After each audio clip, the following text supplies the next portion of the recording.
Hi, we're at B&C Furniture Company, and we have our good friend Gabe McCarty here.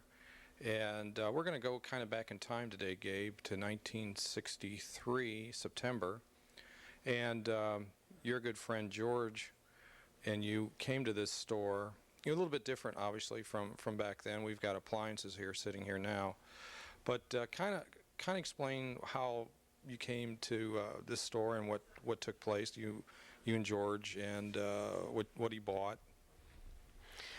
Well, I came by his house and picked him up, and he told me that he wanted to get some records while he was here, and this was the only place around here that had the top records of the time. And so I brought him up here to the square, and we came in here in the B&C, and right here where I'm standing is the area in which the records were displayed.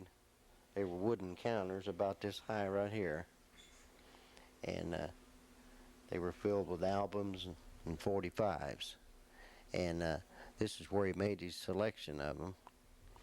He pulled out about 20 or 30 of them, I guess.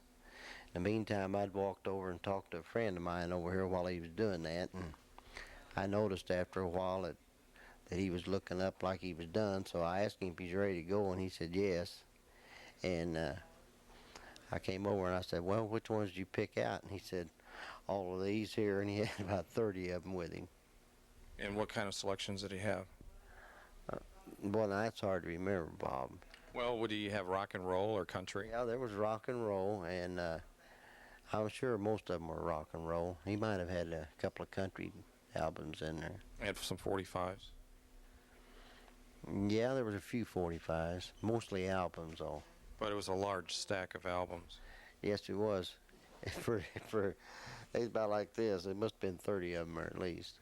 And did he take his time and look through all of them just to make sure he had what he wanted?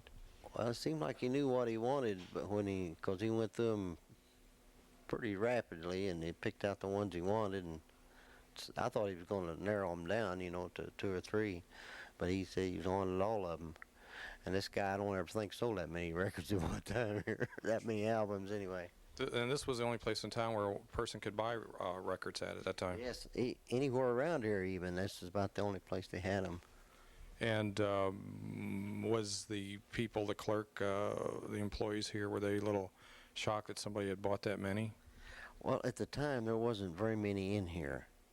Just my friend and maybe a couple of people behind the desk over there. And there wasn't that many people to see how many he bought, at the time. And did he have American currency? No, he had English pounds? Well, yes, he did have. He had American money, but he didn't know how much it was, So I had to, when they tell him how much it was, I'd have to take his money and give him whatever they needed, and then give him the change back, because he didn't know the difference. I think albums back then were like, what, $1.13, $1.15 or something?